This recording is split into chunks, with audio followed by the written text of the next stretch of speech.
Well, hello, Young and the Restless Daily Recap fans. Today's daily recap is for Monday, May the 15th, 2023. Monday, May the 15th, right? We're back to um, Sally now. Sally tells Adam, because they are together. Adam couldn't wait to meet her at Crimson Lights to talk about, this is his new plan. Let's get started. He just knew Sally was going to say yes. And guess what Sally said? No. And Adam was kind of like, wait, what? No, Adam. Sally tells him, there is not going to be no way any Newman is going to sign another one of my paychecks. And I was like, oh, okay. So what you going to do for money? That's what I want to know. What you going to do for money? And Adam was disappointed and he goes, but Sally, this has everything to do with you're right for the job. And she goes, no, Adam, I think it's a little bit more for you. She goes, this baby is yours, yes. But I'm with Nick. And you don't see that. You don't see that.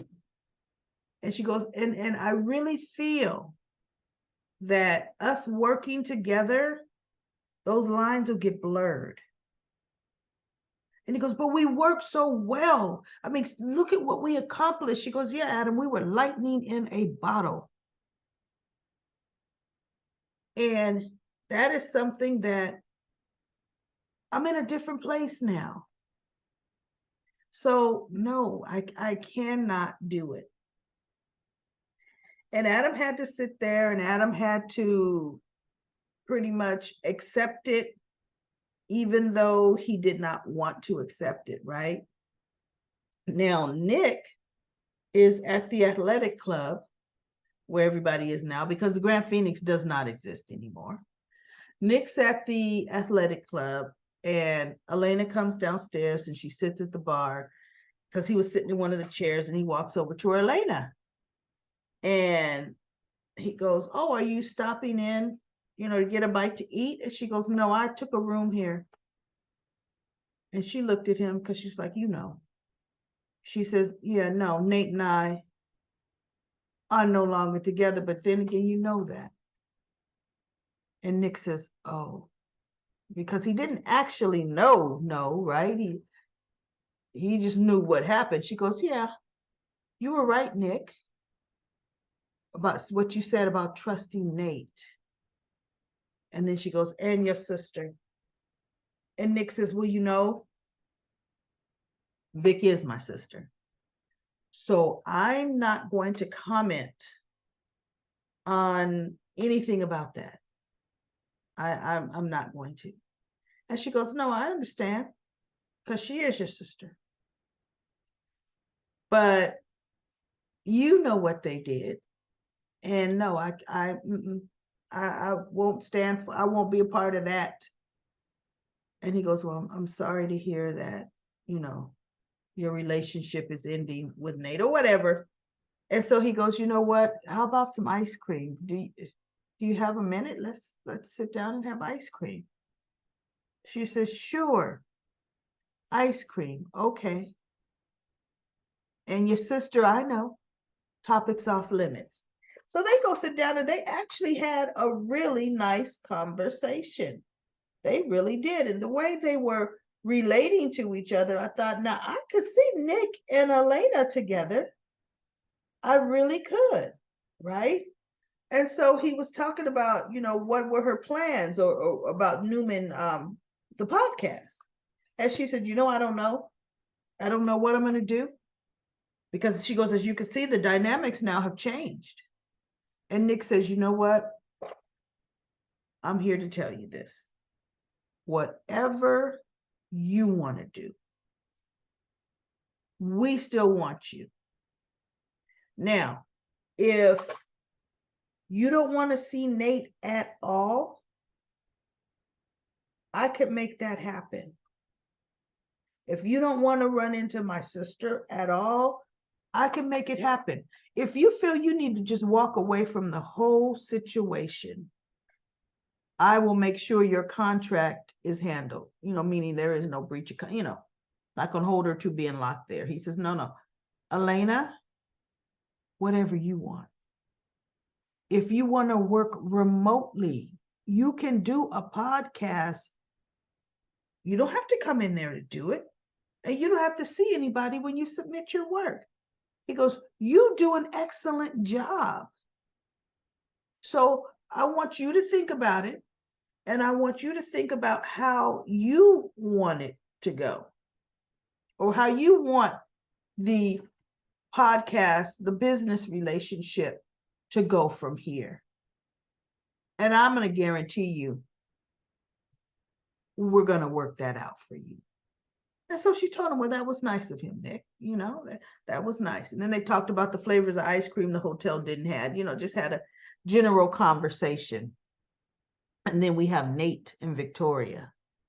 Victoria trying to be coy about, oh, so how did it go with Elena? And Nate tells her she moved out. She smashed a picture of one of us. She left her key and she moved out. And Victoria says, oh, sorry to hear that. And I'm like, he goes, I never wanted to hurt Elena. And she goes, neither did I. I guess we just got too carried away. As soon as she said that, I said, you are a lie, Victoria. You could have cared less if you hurt Elena. Elena was never in your forethought. As a matter of fact, you was trying to work around Elena, engineering situations that you could be with Elena's man. So don't you sit there and say, I didn't want her to hurt her too. Yes, you did. And you didn't care if she got hurt because you wanted Nate. So then Nate says, well, what's done is done. And now, I can't say that what he ended up saying is for the best. He and Elena had grown apart. Their relationship was great when they were doctors together. But then when this happened and he's holding up his hand, I could no longer be a surgeon. Things started going apart, our interest started changing ever since then. And I'm thinking, no, it wasn't, because you became chief of surgery and you were fine. No, you couldn't perform, but you still were in the hospital, actually working Elena to death with the schedule. So he goes, and we just, started drifting apart. And then when I started, turning my life into another sector, it didn't involve her, that was a big divide. And I don't regret my job here in Newman. I don't regret my relationship with you. And then she's like, oh, like, what, what's the relationship? What do you want? And he says, I do know this. I don't know how we could have known each other all these years and not have explored anything.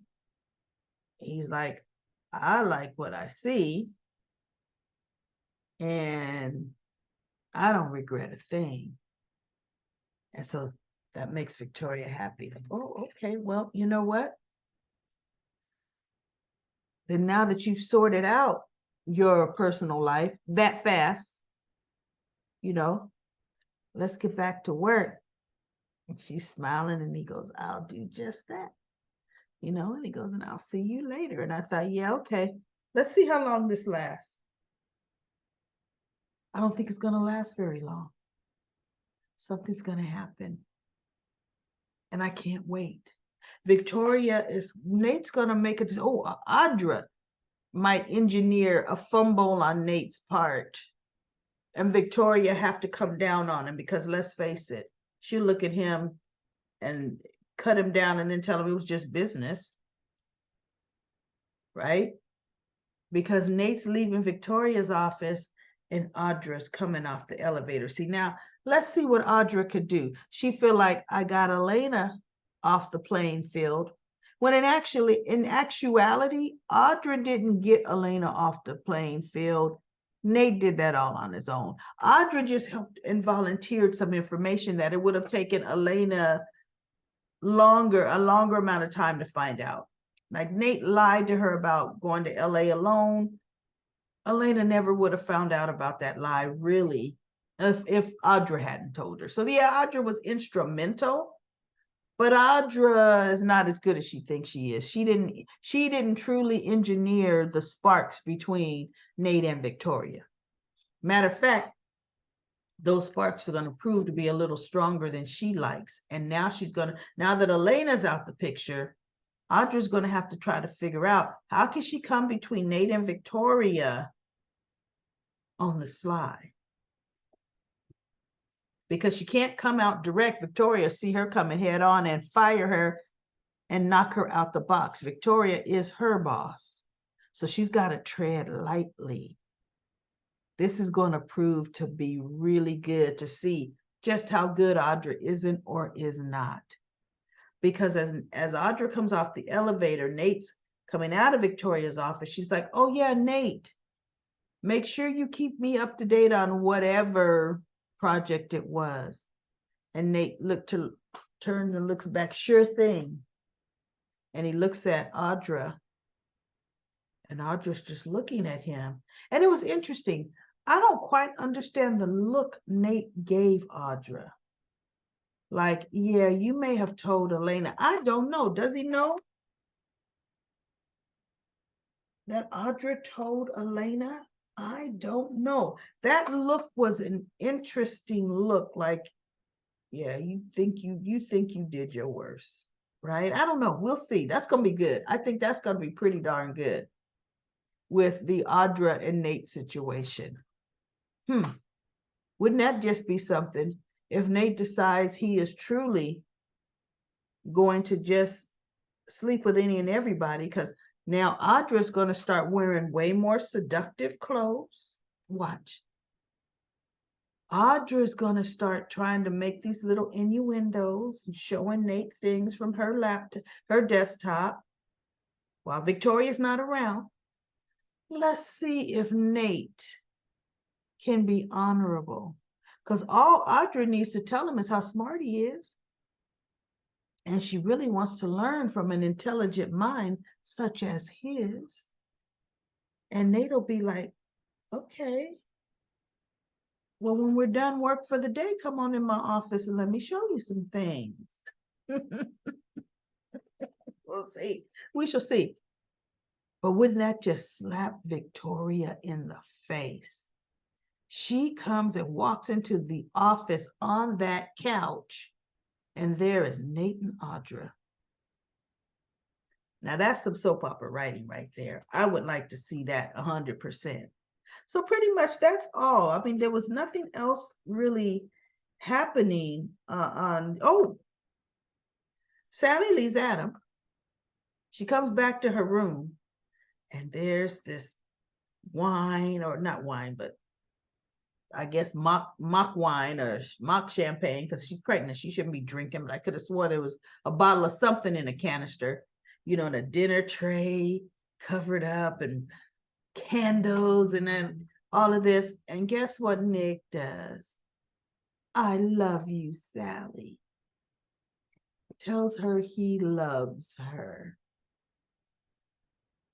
Adam should have kept his mouth shut. Nick had no intentions on saying that to Sally, not that soon. But she goes, wait, what is this coming from? Because from when we left at the park, he goes, no, he goes, I just spent the evening with somebody who reminded me on just how precious, relationships are, and how you feel about a person. And I love you, Sally. And I thought, okay, that's your trump card. You're going to ask her to marry him now? Yes, indeed.